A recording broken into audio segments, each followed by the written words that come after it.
আলী রাদিয়াল্লাহু আনহু থেকে বর্ণিত আছে রাসূলুল্লাহ সাল্লাল্লাহু আলাইহি ওয়াসাল্লাম বলেছেন, হাদিসটা খুব ভালো করে শুনুন। রাসূলুল্লাহ সাল্লাল্লাহু আলাইহি ওয়াসাল্লাম বলেছেন, যখন আমার উম্মত এই 15টা পাপে লিপ্ত হবে, এই 15টা পাপে লিপ্ত হবে, তখন তাদের উপর আল্লাহর পক্ষ থেকে আযাব এবং গজব আসতে শুরু করবে। হাদিস আসলে অনেক আছে, কিন্তু সবগুলো বলার সময় থাকবে না, আমি মূল কয়েকটা বলছি, এগুলোর মধ্যে সব পড়ে যাবে ইনশাআল্লাহ।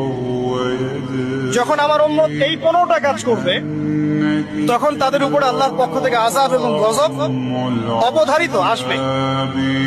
এক নাম্বার পাপ যখন এই উম্মতের মানুষ করবে, যখন তারা গনিমতের মালকে ব্যক্তিগত সম্পদ মনে করবে। গনিমতের মাল বোঝেন? রাষ্ট্রীয় সম্পদ, পাবলিক প্রপার্টি, এটাকে যখন মানুষ ব্যক্তিগত সম্পদ মনে করে ব্যবহার করা শুরু, এটা কি মিল পাওয়া যায়? আচ্ছা। 2 নাম্বার, যখন কারো কাছে আমানত রাখা হবে, আমানত, এবং সে এটাকে ব্যক্তিগত সম্পদ মনে করবে। বুঝতে পারছেন? আমানত রেখেছে, এটা খেয়ানত না করাটাই কর্তব্য, কিন্তু এটাকে যখন ব্যক্তিগত সম্পদের মতো মানুষ ইউজ করবে, শেষ করে ফেলবে, নষ্ট করে ফেলবে, তখন আল্লাহর আযাব আসবে। 3, যখন মানুষ যাকাত আদায় করাটাকে জরিমানা মনে করবে, যাকাত দিতে চাইবে না, যাকাতটাকে জরিমানা মনে করবে। কি সমস্যা, কি বার্ডেন, যাকাত আবার দেওয়া লাগে কেন? আমরা তো ট্যাক্স নেই। যাকাতকে মানুষ জরিমানা মনে করবে। একটু চিন্তা করে দেখবেন যে বাংলাদেশে কত পার্সেন্ট মুসলিম নামাজ পড়ে আর কত পার্সেন্ট মুসলিম যাকাত দেয়।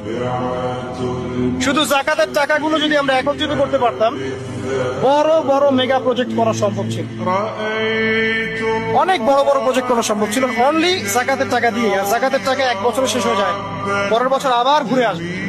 ঠিক আছে, ইসলামিক ইকোনমিক্স এর বেসই হলো যাকাত। এটা নিয়ে আমরা ইনশাআল্লাহ আরেকদিন কথা বলবো। 4 নাম্বার, যখন স্বামী, সমাজের স্বামী যারা আছে, এরা স্ত্রীদের আঁচল ধরে থাকবে। বুঝতে পারছেন? স্বামী স্ত্রীর আঁচল ধরে থাকবে, মানে স্ত্রীর অনুগত, স্ত্রী যা বলবে তাই। আচ্ছা, গায়রত নাই, মানে স্বামী পুরুষত্বের গায়রত নাই।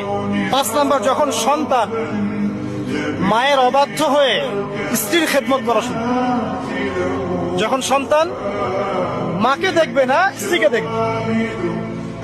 পাচ্ছেন মিল সমাজে? আচ্ছা। 6 নাম্বার, যখন বাবার পরিবর্তে, পিতা, বাবার পরিবর্তে মানুষ বন্ধুদেরকে সম্মান করা শুরু, বাবাকে সম্মান করবে না, ফ্রেন্ড সার্কেলকে সম্মান। সুবহানাল্লাহ। এরপরে আসেন 7, যখন, আমার কথা রাগ করেন না, এটা হাদিসে আছে, যখন সমাজের নিকৃষ্ট মানুষদেরকে নেতৃত্ব দেওয়া হবে।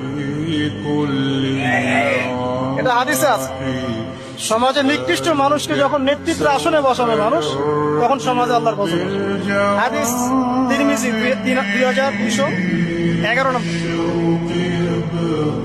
এরপরে 8, নবী সাল্লাল্লাহু আলাইহি ওয়াসাল্লাম বলছেন, যখন কোন ব্যক্তিকে সম্মান করা হবে তার টর্চার থেকে বাঁচার জন্য, যখন কোনো মানুষের সম্মান করা হবে তার শাস্তি থেকে বাঁচার জন্য, মানে মানুষ মন থেকে সম্মান আসছে না, ভয়ে আপনি সম্মান করছেন, এই অবস্থা যখন আসবে তখন আল্লাহর আযাব আসবে।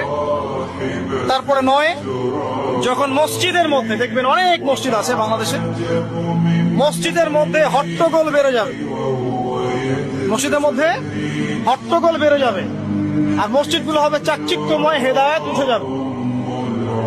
মসজিদ হবে চকচকা, তাজমহলের মতো এক একটা, কিন্তু হেদায়েত উঠে যাবে, মসজিদে হট্টগোল বেড়ে যাবে। 11, যখন পুরুষেরা রেশমি কাপড় পরবে, পুরুষেরা সিল্কের রেশমি কাপড় পরবে। পুরুষের জন্য স্বর্ণ আর রেশমি কাপড় পরা হারাম।